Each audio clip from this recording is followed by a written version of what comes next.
Right, it's hot as balls here in Barcelona, so we've got this little mini fan going.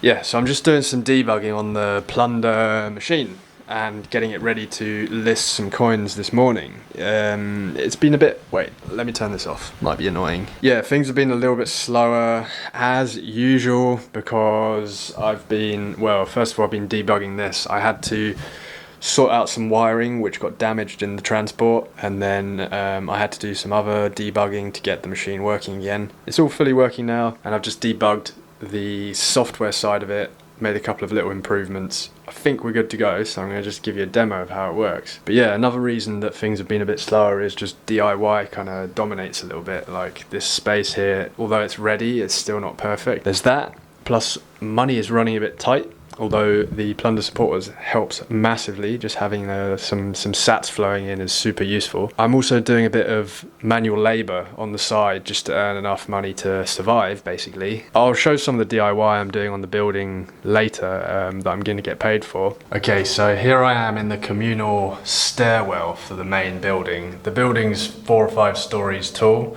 And through here is my premises, this wall here.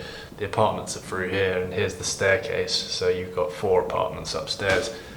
This is a hole I accidentally made and had to fill with plaster when I was fitting a beam. I'll show you that in another video. So one thing I'm going to do in here is change these lights. This is one of my tasks. They're really old and ugly, so I'm going to pick into this wall, put some embedded light sockets with little LEDs so you can see them in the dark. There's another light that needs changing. These stairs are absolutely crazy. Just this crazy spiral staircase. There's another light switch. So yeah, this building's like crazy old. So this door goes out onto a terrace up here on the very top of the building. And I just did some little minor stuff, you know, put some new hinges on, some bolts, and a little handle so this door shuts properly and you can close it. On the terrace you've got this little shed, and this houses the communal sort of water stuff. There's some water tanks in there for the building. I just painted it with some oil and put a padlock on there. Again, just another little task, you know. And so this is the railing to stop people falling off the roof. There used to be these bricks here. They were just like stacked up and sort of like really precariously fixed onto the railing. So I took them out and got rid of them because they posed a real danger for people below. You can see here is where the brickwork used to be. And here's looking down the facade of the building. This little patio here goes out into my office. So at the very bottom you've got a window into my office. I can't access the patio, it's for the apartment, the first floor apartment, but if you look out of my window you can see into that. So yeah, this brick stuff would have fallen down straight into the patio if it had gone. Another task I did the other day with the help of someone else was the plumbing work. So there used to be tons of old pipes going up and down the facade. Lead ones, unused ones, bits of old plastic. We stripped it all off and put one single copper tube down, so that's a good improvement. And also, you might not be able to see, but down here is a tube that goes from this terrace into the wastewater pipe. So I replaced that with a new one because it was leaking and way too small for the amount of drainage that was required there. So here's the crazy spiral staircase going back down to the street level. But yeah, basically the building is pretty dilapidated and really old, and there's a lot of stuff to do. So I've basically become the caretaker of the building, and well, I kind of benefit because, well, I'm one of the owners of the building, but also I'm getting a little bit of income from it, which just keeps things afloat. So anyway, let's crack on with debugging this. So I'm going to just show you the whole flow here for listing coins. I've put a coin in. Oh no, the battery's about to die. Well, thankfully I'm very well organised and I got a spare. Haha! This one's on charge now. You can see here's another money making scheme. I've got a load of old antique bits of stuff. They're all like weird brass antique objects which I'm selling for money.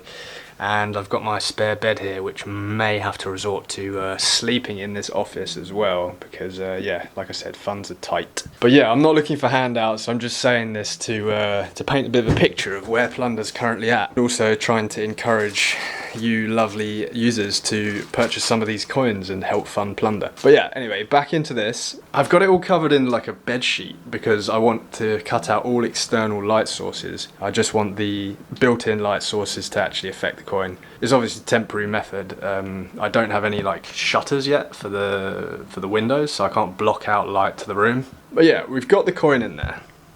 I've got it wired to the computer, and this is the app for the machine. It's basically, it's got hotkeys, so if I tap spacebar, it's going to trigger a loading event, which just shot a picture, and I can actually see that that's badly cropped. So this is a good example.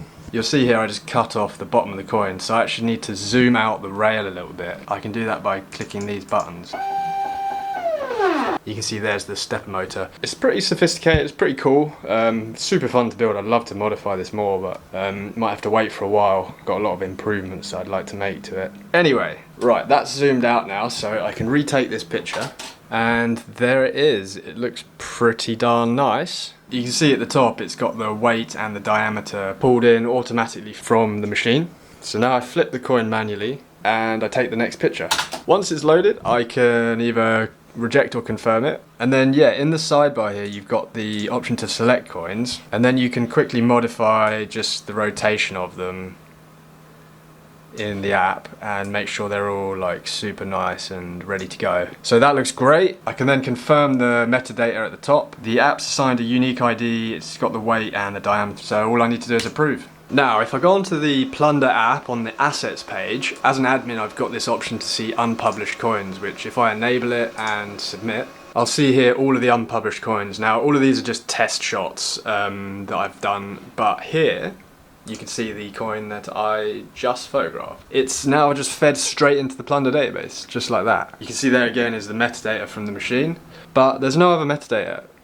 We don't currently know what this coin is in the system. In order to add all that data, I click edit, and then there's this button here, which if I click it, opens a tab. Now what this tab does, well actually it's a pop-up window.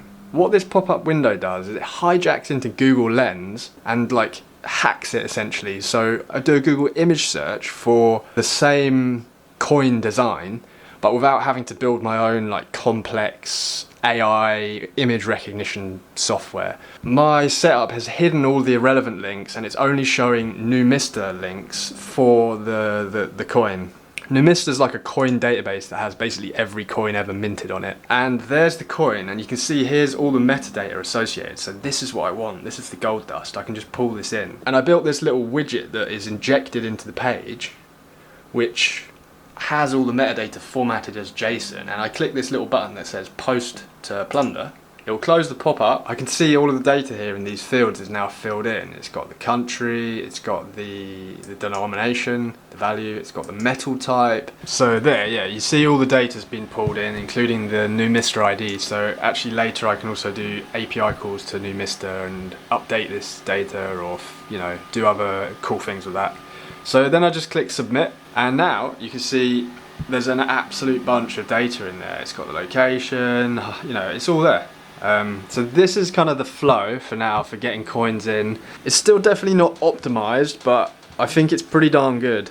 Oh yeah, fan's back on, it's too hot. Anyway, I'm gonna run this bad boy and try and get, well, maybe try and chew my way through these trays. They're all, oh yeah, I've decided what I'm gonna list. Let's get this silver on. Look at that stuff, it's beautiful. So it begins. Ah, damn it, an error. We've got a cause issue, this debugging's annoying. All right, we've done it. Got this image uploaded, snap the next one, select that and that. Let's tweak these bad boys a little bit.